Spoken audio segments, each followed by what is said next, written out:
गरुड़ पुराण तीसरा अध्याय। गरुड़ जी ने कहा, हे केशव, यम मार्ग की यात्रा पूरी करके यम के भवन में जाकर पापी किस प्रकार की यातना को भोगता है, वह मुझे बतलाए। श्री भगवान बोले, हे विंता के पुत्र गरुड़, मैं नरक यातना को आदि से अंत तक कहूँगा, सुनो। मेरे द्वारा नरक का वर्णन किए जाने पर उसे सुनने मात्र से ही तुम कांप उठोगे। हे कश्यप नंदन, बहुभीतिपुर के आगे 44 योजन में फैला हुआ धर्मराज का विशाल पुर है। हाहाकार से परिपूर्ण उस पुर को देखकर पापी क्रंदन करने लगता है। उसके क्रंदन को सुनकर यमपुर में विचरण करने वाले यम के गण प्रतिहार द्वारपाल के पास जाकर उस पापी के विषय में बताते हैं। धर्मराज के द्वार पर सर्वदा धर्मध्वज नामक प्रतिहार द्वारपाल स्थित रहता है। वह द्वारपाल जाकर चित्रगुप्त से उस प्राणी के शुभ और अशुभ कर्म को बताता है। उसके बाद चित्रगुप्त भी उसके विषय में धर्मराज से निवेदन करते हैं। हे तार्क्ष्य, जो नास्तिक और महापापी प्राणी हैं, उन सभी के विषय में धर्मराज यथार्थ रूप से भली भांति जानते हैं। तो भी वे चित्रगुप्त से उन प्राणियों के पाप के विषय में पूछते हैं और सर्वज्ञ चित्रगुप्त भी श्रवणों से पूछते हैं। श्रवण ब्रह्मा के पुत्र हैं।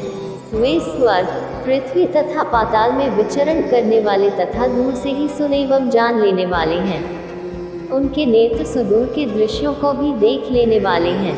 श्रवणी नाम की उनकी पृथक पृथक पत्नियां भी उसी प्रकार के स्वरूप वाली हैं, अर्थात श्रवणों के समान ही हैं। वे स्त्रियों की सभी प्रकार की चेष्टाओं को तत्वत जानती हैं। मनुष्य छिपकर अथवा प्रत्यक्ष रूप से जो कुछ करता और कहता है, वह सब मनुष्य के मानसिक, वाचिक और कायिक सभी प्रकार के शुभ और अशुभ कर्मों को ठीक ठीक जानते हैं। मनुष्य और देवताओं के अधिकारी वे श्रवण और श्रवणीय सत्यवादी हैं। उनके पास यही शक्ति है जिसके बल पर वे मनुष्यकृत कर्मों को बतलाते हैं। व्रत, दान और सत्य वचन से जो मनुष्य उन्हें प्रसन्न करता है, उसके प्रति वे सौम्य तथा स्वर्ग और मोक्ष प्रदान करने वाले हो जाते हैं। वे सत्यवादी श्रवण पापियों के पाप कर्मों को जानकर धर्मराज के सम्मुख यथावत कह देने के कारण पापियों के लिए दुखदायी हो जाते हैं। सूर्य, चंद्रमा, वायु, अग्नि, आकाश, भूमि, जल, हृदय, यम, दिन रात, दोनों संध्याएं और धर्म, ये सभी मनुष्य के वृतांत को जानते हैं। धर्मराज, चित्रगुप्त, श्रवण और सूर्य आदि मनुष्य के शरीर में स्थित सभी पाप और पुण्यों को पूर्णतया देखते हैं। इस प्रकार पापियों के पाप के विषय में सुनिश्चित जानकारी प्राप्त करके यम उन्हें बुलाकर अपना अत्यंत भयंकर रूप दिखाते हैं। वे पापी यम के ऐसे भयंकर रूप को देखते हैं, जो हाथ में दंड लिए हुए, बहुत बड़ी काया वाले, भैंसे के ऊपर सिंह स्थित, प्रलयकालीन मेघ के समान आवाज वाले, काजल के पर्वत के समान, बिजली की प्रभाव वाले, आयुधों के कारण भयंकर, 32 भुजाओं वाले, 3 योजन के लंबे चौड़े विस्तार वाले, बावली के समान गोल नेत्र वाले, बड़ी बड़ी दाढ़ों के कारण भयंकर मुख वाले, लाल लाल आंखों वाले और लंबी नाक वाले हैं। मृत्यु और ज्वर आदि से संयुक्त होने के कारण चित्रगुप्त भी भयावह हैं। यम के समान भयानक सभी दूत उनके समीप पापियों को डराने के लिए गरजते रहते हैं। उन चित्रगुप्त को देखकर भयभीत होकर पापी हाहाकार करने लगता है। दान न करने वाला वह पापात्मा कांपता है और बार बार विलाप करता है। तब चित्रगुप्त यम की आज्ञा से क्रंदन करते हुए और अपने पाप कर्मों के विषय में सोचते हुए उन सभी प्राणियों से कहते हैं, अरे पापियों, दुराचारियों, अहंकार से दूषितों, तुम अविवेकियों ने क्यों पाप कमाया है?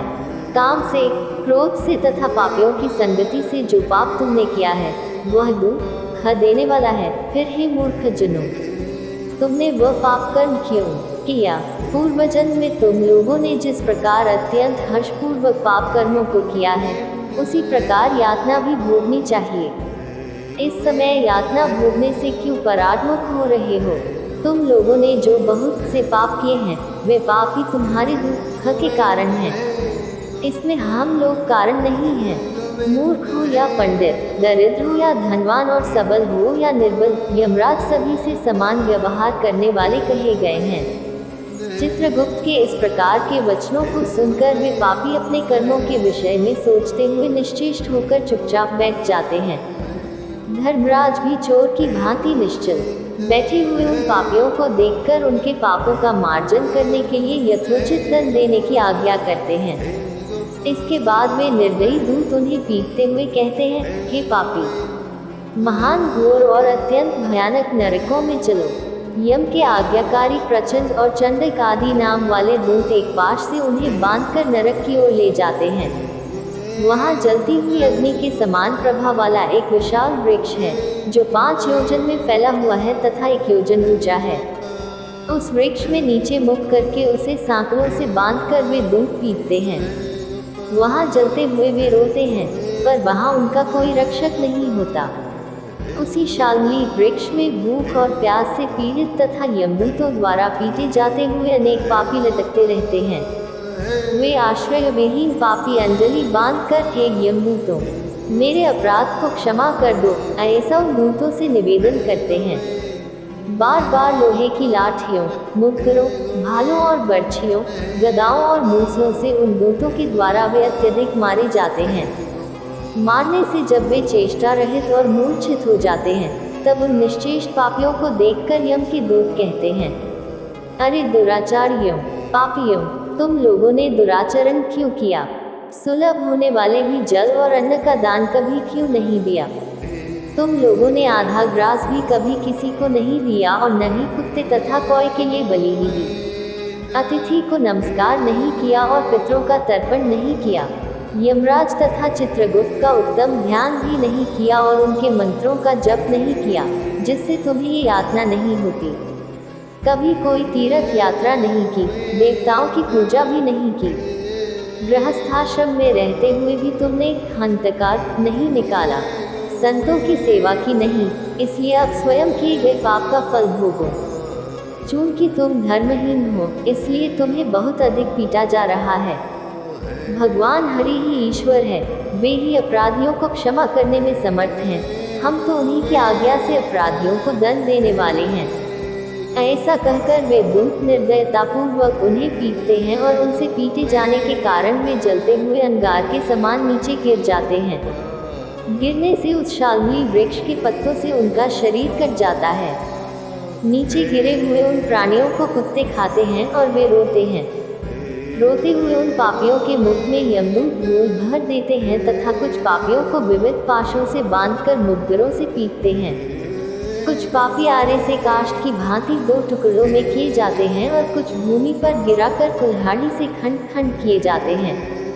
कुछ को गड्ढे में आधा गाड़कर सिर में बाणों से भेदन किया जाता है। कुछ दूसरे फेरने वाले यंत्र में डालकर इक्षुदन करने की भांति फेरे जाते हैं। कुछ को चारों ओर से जलते हुए अंगारों से युक्त उन्मुख जलती हुई लकड़ी से ढक करके लोहपन की भांति धधकाया जाता है। कुछ को घी के खौलते हुए कड़ाही में, कुछ को तेल की कड़ाही में तले जाते हुए बड़े की भांति इधर उधर चलाया जाता है। किन्हीं को मतवाले गजेंद्रों के सम्मुख रास्ते में फेंक दिया जाता है, किन्हीं को हाथ और पैर बांधकर अधोमुख लटकाया जाता है, किन्हीं को कुएं में फेंका जाता है, किन्हीं को पर्वतों से गिराया जाता है। कुछ दूसरे कीड़ों से युक्त कुंडों में डुबो दिए जाते हैं, जहां वे कीड़ों के द्वारा व्यथित होते हैं। कुछ पापी वज्र के समान चोंच वाले बड़े बड़े कौंग, गीधों और मांसभोजी पक्षियों द्वारा शिरोदेश में, नेत्र में और मुख में चोंचों से आघात करके नोचे जाते हैं। कुछ दूसरे पापियों से ऋण को वापस करने की प्रार्थना करते हुए कहते हैं, मेरा धन दो, मेरा धन दो। यमलोक में मैंने तुम्हें देख लिया है, मेरा धन तुम्ही ने लिया है। नरक में इस प्रकार विवाद करते हुए पापियों के अंगों से सिरसियों द्वारा मांस नोचकर यमदूत उन्हें देते हैं। इस प्रकार उन पापियों को सम्यक प्रताड़ित करके यम की आज्ञा से यमदूत खींचकर तामिस्त्र आदि घोर नरकों में फेंक देते हैं। उस वृक्ष के समीप में ही बहुत दुख से परिपूर्ण नरक है, जिनमें प्राप्त होने वाले महान दुखों का वर्णन वाणी से नहीं किया जा सकता। हे आकाशचारिण गरुड़, नरकों की संख्या 84 लाख है।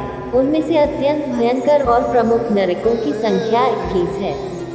तामिस्त्र, लोहशंकुर, महारौरव, शाल्मली, रौरव, कुर्मल, कालसूत्र, कूटमृतिक, संघात, लोहितो, सुविश, संप्रतापन, महानिरय, काकोल, संजीवन, महापथ, अविची। अंधता, मिस्र, कुंभी, पाक, संप्रतापन तथा तपन, ये 21 नरक हैं। अनेक प्रकार के पापों का फल इनमें प्राप्त होता है और ये यम के दूतों से अधिष्ठित हैं। इन नरकों में गिरे हुए मूर्ख, पापी, अधर्मी जीव कल्पपर्यंत उन नरक यातनाओं को भोगते हैं। तामिस्त्र और अंधतामिस्त्र तथा रौरवादी नरकों की जो यातनाएं हैं, उन्हें स्त्री और पुरुष पारस्परिक संग से निर्मित कर भोगते हैं। इस प्रकार कुटुंब का भरण पोषण करने वाला अथवा केवल अपना पेट भरने वाला भी यहाँ कुटुंब और शरीर दोनों को छोड़कर मृत्यु के अनंतर इस प्रकार का फल भोगता है। प्राणियों के साथ द्रोह करके भरण पोषण किए गए अपने स्थूल शरीर को यहीं छोड़कर पाप कर्म रूपी पाथेय के साथ पापी अकेला ही अंधकारपूर्ण नरक में जाता है। जिसका द्रव्य चोरी चला गया है, ऐसे व्यक्ति की भांति पापी पुरुष दैव से प्राप्त अधर्मपूर्वक कुटुंब पोषण के फल को नरक में आतुर होकर भोगता है। केवल अधर्म से कुटुंब के भरण पोषण के लिए प्रयत्नशील व्यक्ति अंधकार की पराकाष्ठा अंधतामिस्त्र नामक नरक में जाता है। मनुष्य लोक के नीचे नरकों की जितनी यातनाएं हैं, क्रमशः उनका भोग भोगते हुए वह पापी शुद्ध होकर पुनः इस मर्त्यलोक में जन्म पाता है। इस प्रकार गरुड़ पुराण के अंतर्गत सारोद्धार में यमयातना निरूपण नामक तीसरा अध्याय पूर्ण हुआ।